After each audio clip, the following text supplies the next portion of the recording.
morning, everyone. We'll go ahead and get started. Let's turn to hymn 18. So hymn 18, Come Thou Fount. Do all three verses.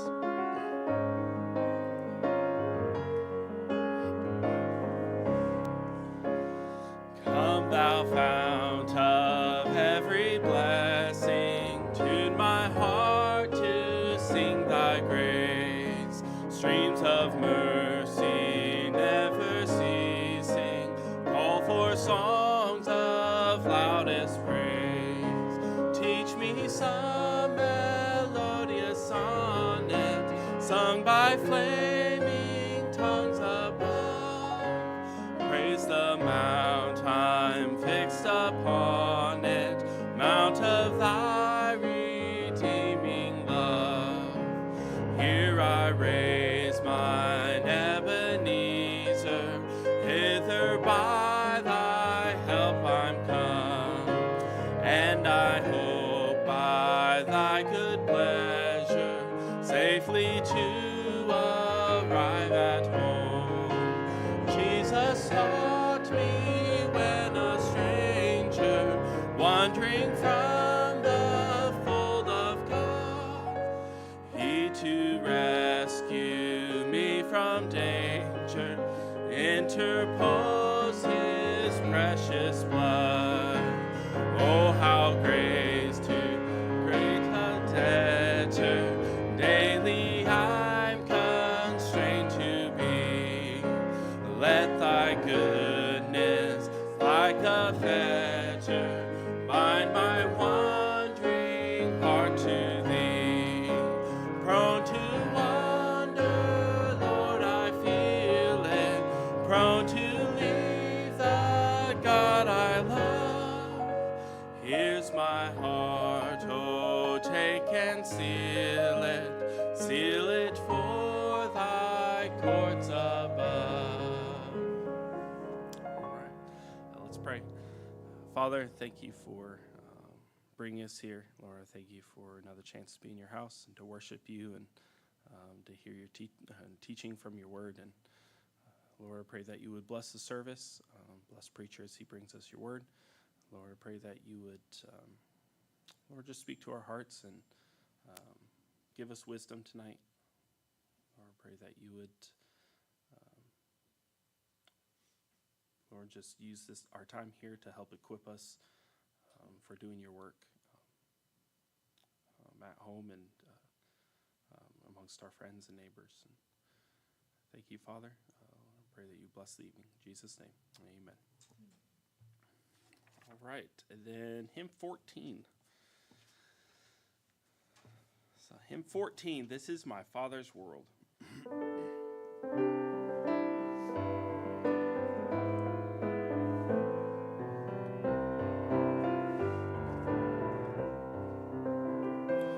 This is my Father's world, and to my listening ears all nature sings, and round me rings the music of the spheres. This is my Father's world, I rest me in the thought of rocks and trees, of skies and seas, his hand the wonders wrought. This is my Father's world, the birds their carols sing, the morning light, the lily white, declare their Maker's praise. This is my Father's world, he shines in all that's fair.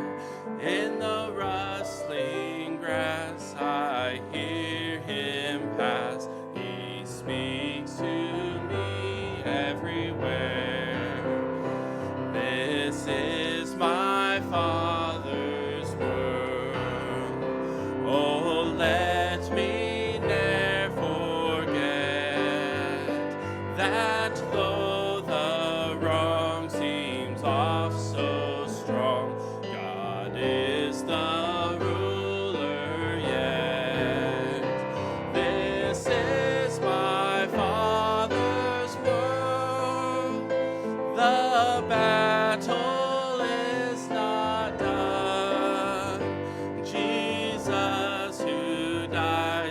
be satisfied, and earth and heaven be one.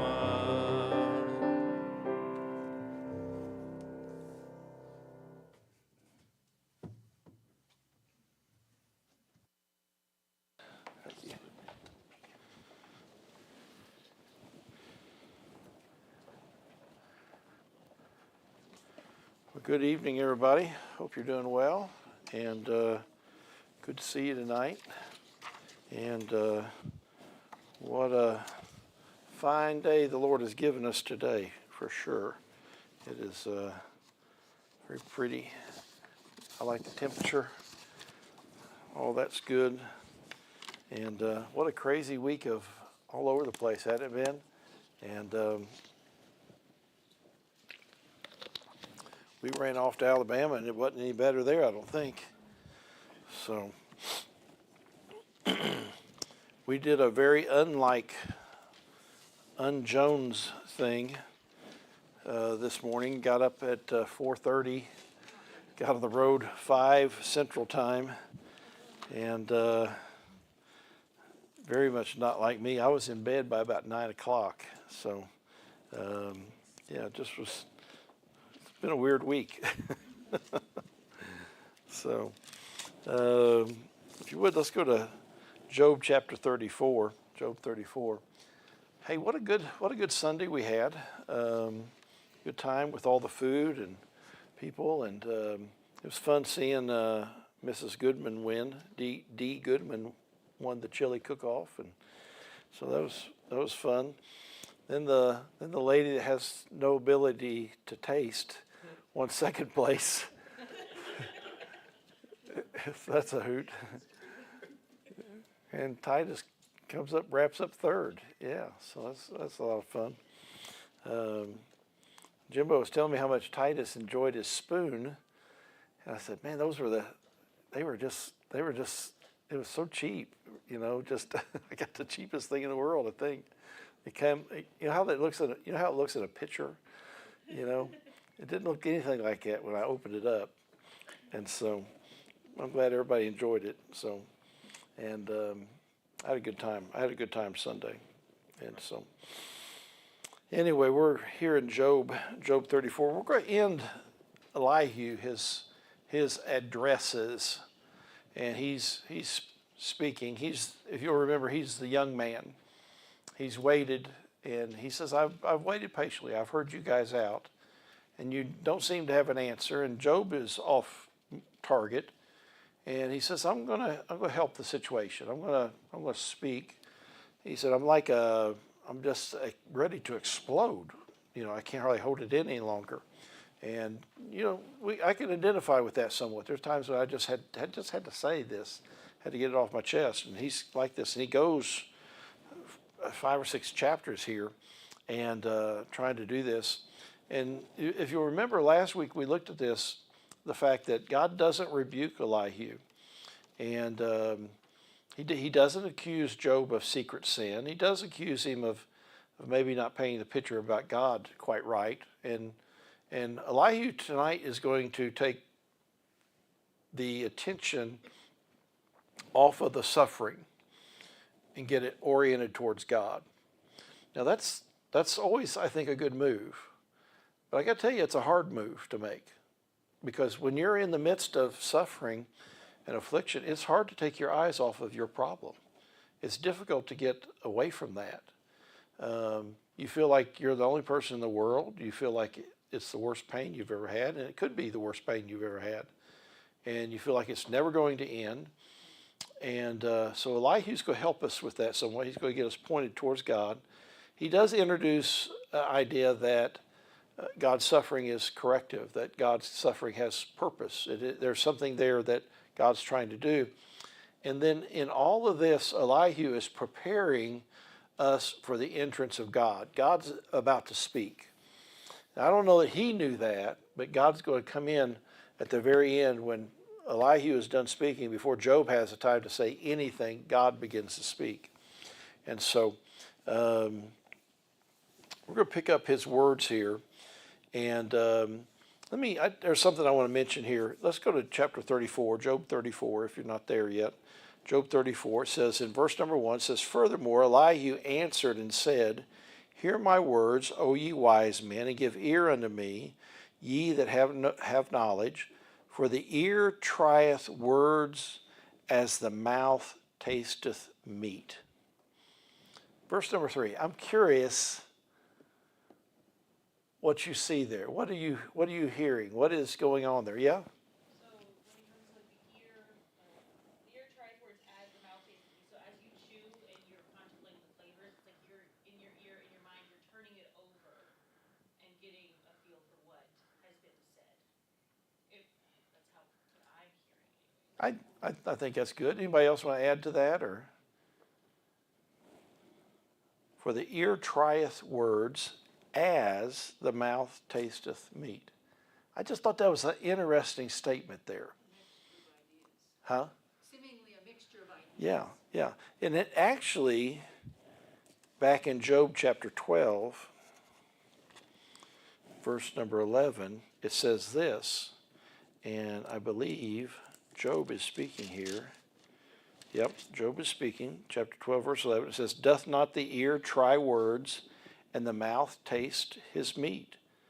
And so I'm not sure if Elihu is maybe quoting Job, or maybe it's a common expression in that day, but it is this. And I was thinking about this last night. I was going to sleep with this on my mind, this thought about how you get food in your mouth, and it's not just the taste of things, but how many are you like texture people? Is there something you don't eat because of? I see the face, Josh. What is it you're not eating because of texture?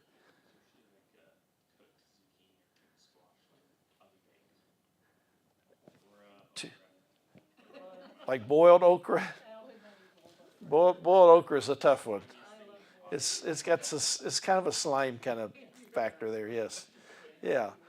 So there are some things that you get in your mouth and it's unpleasant, not just the taste, but it is the texture.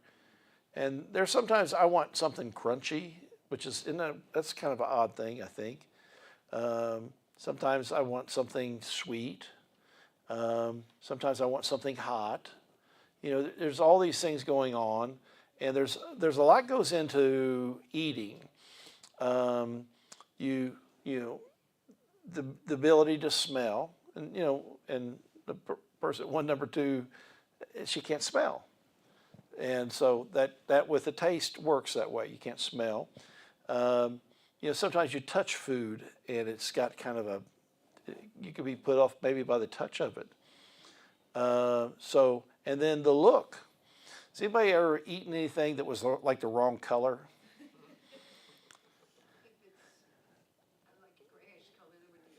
Yeah. I had something at this Ukrainian place, and the meat was like an odd color. Tasted really good, but the color was weird. I've had some people color like mashed potatoes before. And I wanted mashed potato color. Whatever that color is, I want that color. I don't want it green or purple. And I got thinking about the other sense. How does sound connect with food? Anybody have a thought about cooking? Huh? The sound of cooking? It's like crispy bacon. You enjoy the flavor eating it, and Yeah. the sound and the smell and the taste. You ever been in a restaurant and they pass you with a dish and it's sizzling and you think, I don't even know what that is, but it sounds good. And probably a steak or something. It's that sizzling sound. It sounds good, and it immediately gets your mouth. Man, you can almost taste it. And so I think there's a lot here.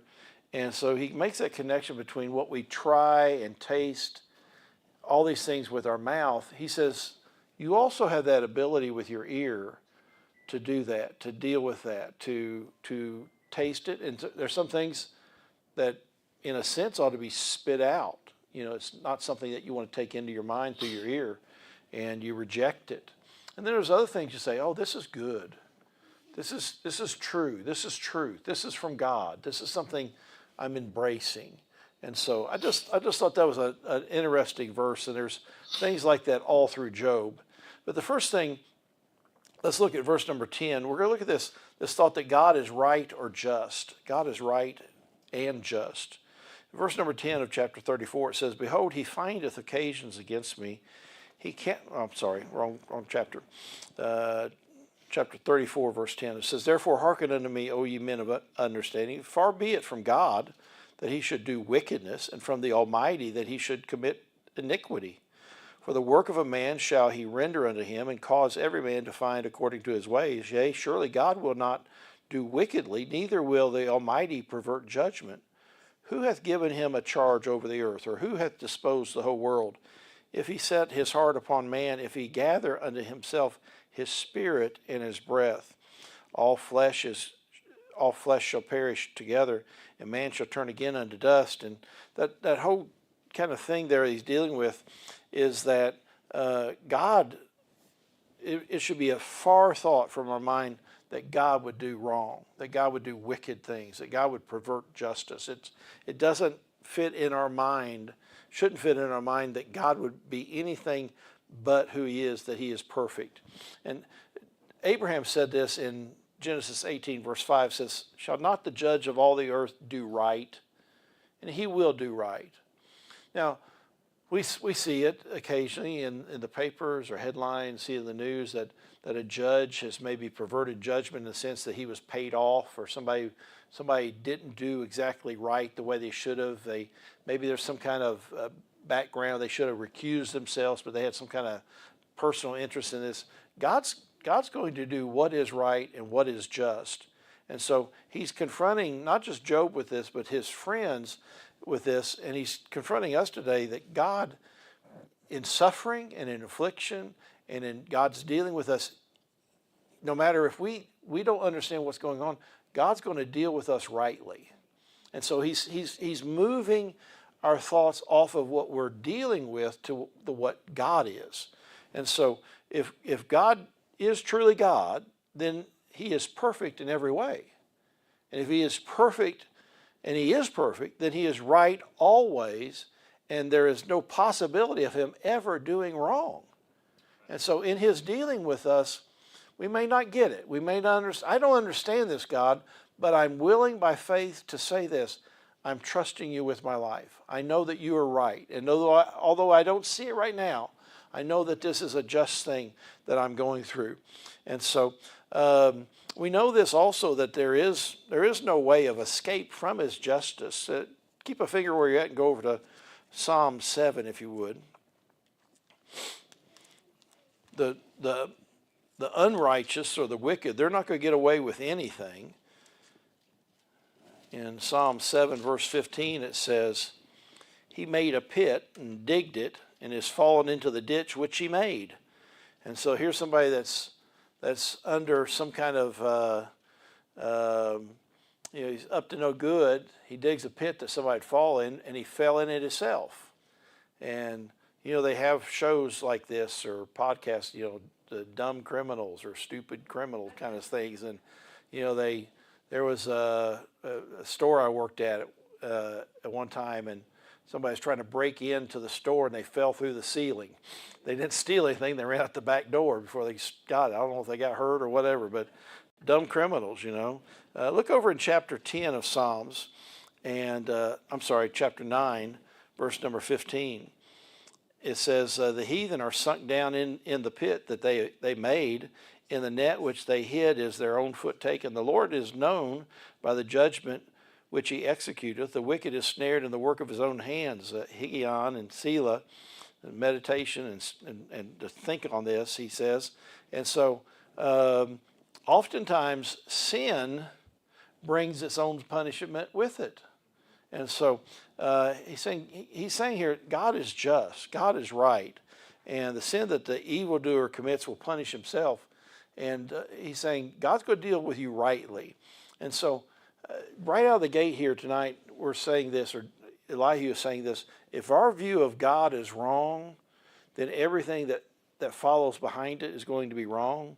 And so if we somehow think God is unjust or he's not right in his dealing with us, it's really going to move us off course of the way we ought to be thinking about these things. And so if we think that God is just, if we know that he's just, when we do look at our suffering, we say, okay, God's allowed this to happen to me. This has passed through his hand, and we know that it must have some purpose. There must be some reason that this is happening. It's not some accident. God's not just being mean. There is purpose in this. Now, the second thing, look over in chapter 35 of Job. Job 35, verse number 5. Not only is God right and just, but God is above us. You know, we are under him. And this is where we really get kind of a verbal part of this, where he's telling us something. It says in verse 5 of 35, it says, look unto the heavens and see, and behold the clouds which are higher than thou. And so he's asking us, with all the things that are going on around them, and there's a storm that is building here. In chapters 36 and 37, you see it quite a bit more, and then in verse 38 is revealed. But he's saying, I want you to look around you and notice what is going on here, that God, his ability, his mind, his might, it is above us. And so he's saying, get the view off your suffering and get your view on the Lord. And so I know there's some really hard things in life to deal with, difficult things. Maybe all of us have been there. I don't know. Maybe the hardest things are still ahead. But I've been there, and some of you have been there too, where somebody is facing death. They're facing the end.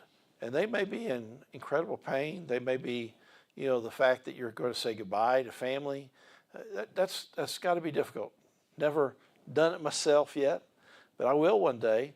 And I've seen people that are checking out. I've seen people that their life is winding down, face it with incredible grace. And I have to say that can only happen, I think, when our eyes are on the Lord. And so he's saying, look at him. Look in chapter 35, verse number 6 and 7. He says, if thou sinnest, what dost thou against him? Or if thy transgressions be multiplied, what doest thou unto him? If thou be righteous, what givest thou him? Or what receivest he of thine hand? And what he's saying there, he says, look, God's higher. Now you see the clouds. Now imagine this, that his throne is so much higher than the clouds. He's saying, what are you going to do that is going to, you can't bribe him. You're not going to change who he is. He is who he is. And so he's saying, you need to factor in that God is above you. He is above you in every way. Isaiah, talks about his ways are higher than our ways.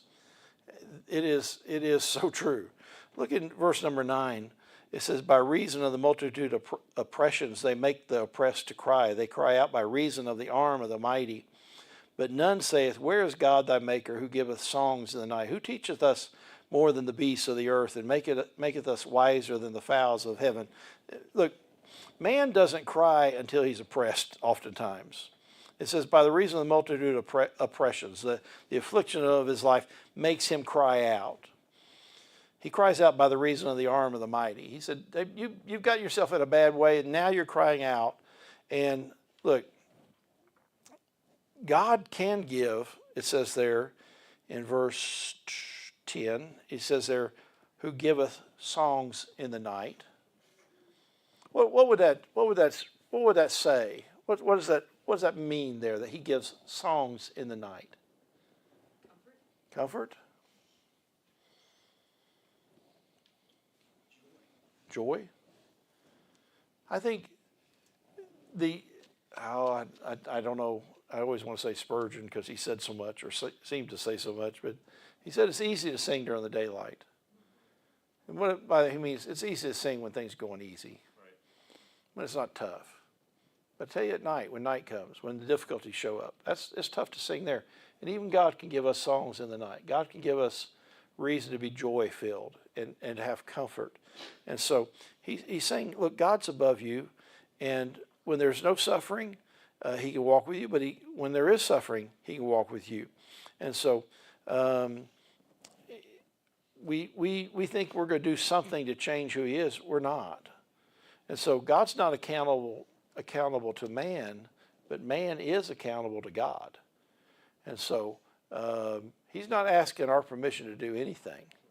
And so he's orienting these older men. He's trying to say some things here that maybe is rattling their philosophy, their theology. Look in chapter 36. God is right and God is above us. And then this third thing, God is working. God is working. Let's look here. Let's read verses. I'm going to kind of move you around through this chapter just a little bit. But I want you to see this. It says in verse 5, it says, "Behold, God is mighty and despiseth not any. He is mighty in strength and wisdom." Then look in verse number 22. "Behold, God exalteth by his power. Who teacheth like him?" And then in verse number 26, it says, "Behold, God is great, and we know him not, neither can the number of his years be searched out." One of the things was given this way of looking at the book of Job, and one of the things was to look, is the theology right? So as Elihu, as he's speaking there, when he talks about in verse 5, "Behold, God is mighty," and it says he is mighty in strength and wisdom, is that true? That theology is right. Verse number 22 says, "Behold, God exalteth by his power. Who teacheth like him?" Is that true? That's true. Look in verse number 26. It says, "Behold, God is great." Again, we'd say, yes, that theology is true. But I want you to notice in verse number 3 and 4 here, and I want you to see if you detect maybe a little something there. He says in verse number 3, he says, "I will fetch my knowledge from afar and will ascribe righteousness to my Maker. For truly my word shall not be false. He that is perfect in knowledge is with thee." He's saying in verse number 3, he says, I'm going to go really far away and bring you back something you may never have heard. And then verse number 4, he says, "He that is perfect in knowledge is with thee." Now, I'm not so sure that he's talking about God there. He may be not. And so I'm detecting possibly a little hint that maybe the tone of this theology could be right, but the tone of it maybe could be off just a little bit here. And so, he that is perfect in knowledge is with thee. It's a good thing I showed up. Good thing I'm here. Good thing I'm able to set this straight. But he does get this right, that God is working. God is powerful. Look at verse number 6. It says, "He preserveth not the life of the wicked, but giveth right to the poor." And then verse number 15, it says here, "He delivereth the poor in his affliction and openeth their ears in oppression." So he's telling us that God is not neglectful and he's not ignoring man, but he is seeing what's going on and he is working on their behalf. And when it talks about there, the poor, he's not just talking about those that don't have some money in their pocket. He's talking about anybody that is in affliction, that's in difficulty. This afflicted person. Look in verse number 7. It says, "He withdraweth not his eyes from the righteous." We don't have just a God that is seeing and observing and watching. He is watching in order so that he may work. He's not some kind of disinterested observer standing on the sidelines going, boy, that's a tough situation. Man, they really got it bad. Wow, they're going through some hard stuff there. Somebody ought to help them. God's not doing that. He's not withdrawing his eye. He is involved with the poor. He's working. He's preserving, giving right to them. He's helping. And so he's saying, look, God is right. God is above us, but God is working on our behalf. And so I think one of the great ways that Elihu is telling us that God is working is this. Look in verse number 10. It says, "He openeth also their ear to discipline and commandeth that they return from iniquity." Then in verse 15, the last part of verse 15, again he says, and openeth their ears in oppression. While they're being afflicted, while they're in suffering, he's opening their ears. And then in verse number 22, we read this, but let's read that last phrase again. Who teacheth like him? And so probably maybe one of the greatest ways that God is working, and I want God to work my way. You ever been like that? I'll suggest to God what he ought to do. Hey, Lord, as I'm praying, let me help you to know how you ought to act here, and I'll give you how. Lord, just take this problem away, get rid of it, Lord. Just remove it from my life. And, God doesn't need our suggestions. He knows what to do. He is above us. And so one of the great ways I think that God is working is that God is teaching. God is teaching. You remember when Paul went to God, he went to him because he had the thorn in the flesh.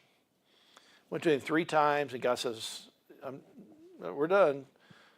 He says that my grace is sufficient.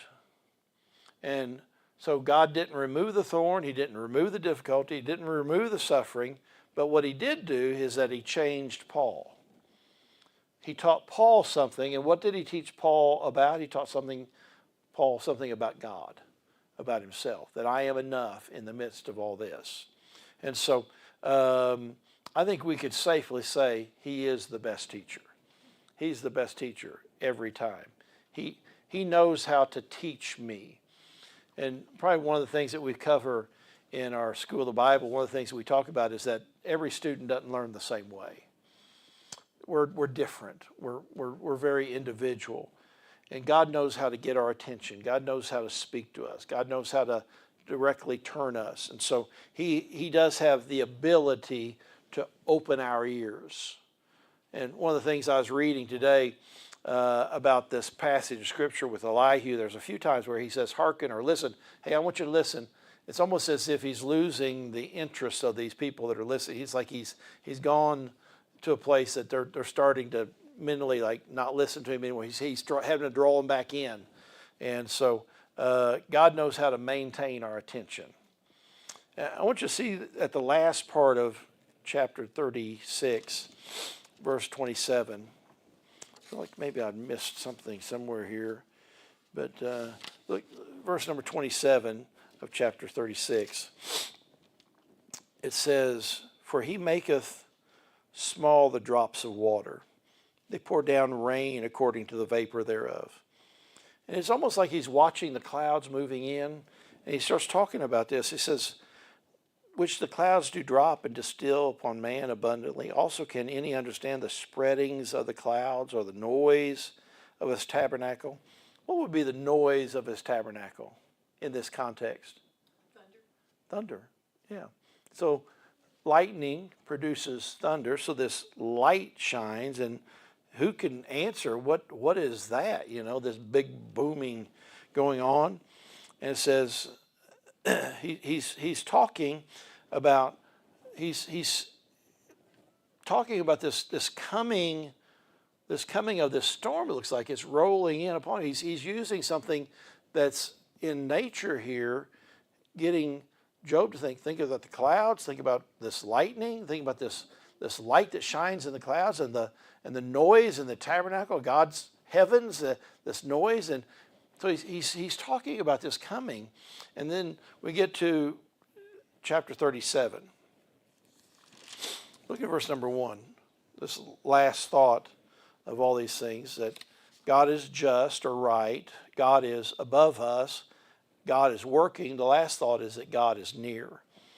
Chapter 37, verse 1, it says, at this also my heart trembled and is moved out of his place. Hear attentively the noise of his voice and the sound that goeth out of his mouth.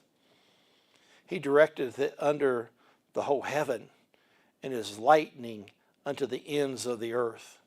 We were driving, I guess it was Sunday night. We were heading south on I-65, and we were getting close to Nashville. And there was one scene, she didn't see it, I don't think Donna saw it, but I saw it. Lightning cracked, and it literally filled the whole sky, across the whole horizon. And I'm like, wow. Did Did you? She didn't see it. Wow, it was amazing. And so I almost feel like he's watching this take place. He says, after, in verse 4, after it a voice roareth, he thundereth with the voice of his excellency, and he will not stay them when his voice is heard. God thundereth marvelously with his voice. Great things doeth he, which we cannot comprehend. For he saith to the snow, be thou on the earth, likewise to the small rain, and to the great rain of his strength. He's saying, he's making this connection with this powerful thing of weather. You know, it was windy. It was windy Sunday. You remember how windy it was? And I could watch the crowd of people in here. The wind would pick up and people would go, they'd look outside. Hey, watch the man here in the middle. The man that's speaking to you. But it's hard not to have your attention you know, it'll rain hard or snow hard or heavy or just all that is it engages us, doesn't it? And Elihu is saying, you see that? That's God. God's doing something here. The boom of thunder, God's thundering from heaven. He's saying, look, I know this is in the natural world, but God's hand is in this. And as close as that is, God's closer. And so he's making that connection between the weather, the storm, the nearness of God. He said, you're seeing him at work right here, right now. Look at verse number 18. He says, hast thou with him spread out the sky, which is strong and is as a molten looking glass? When is the sky like a molten looking glass? When's that happen? Sunsets? Sunrises? Does that red ball come up every morning? I saw it coming. I saw a light in the sky this morning. Does that happen every day? It does. We were crossing the Tennessee River this morning, and then just the pink and the kind of a light in the sky was reflecting off the Tennessee River. It was beautiful. It was beautiful. And so God's doing that. Look at verse number 19. It says, teach us what we shall say unto him, for we cannot order our speech by reason of darkness. Shall it be told him that I speak? If a man speak, surely he shall be swallowed up. And now men see not the bright light which is in the clouds, and the wind that passeth and cleanseth them. He's making that connection again. He said, don't you see this, Job? Don't you see this, men? How close God is here. God's not disconnected from us. God's not disconnected from Job. God's involved here. And then we get to his last statement in verses 23 and 24. He says, touching the Almighty, we cannot find him out. He is excellent in power and in judgment and in plenty of justice. He will not afflict. Men do therefore fear him, and he respecteth not any that are wise of heart. Touching the Almighty, we cannot find him out. But you go to chapter 38 and verse number 1, you have this. You can't find him out, but he's going to tell us some things. It says in verse 38, verse 1, it says, then the Lord answered Job out of the whirlwind and saith, out of the storm, God is speaking. They've been watching it come. They've been watching it move in. And Elihu seems to be the guy that has prepared the stage for God to speak. God's going to speak, and God's going to set this record straight. God's going to do some things here. And he's not going to answer Job about the why.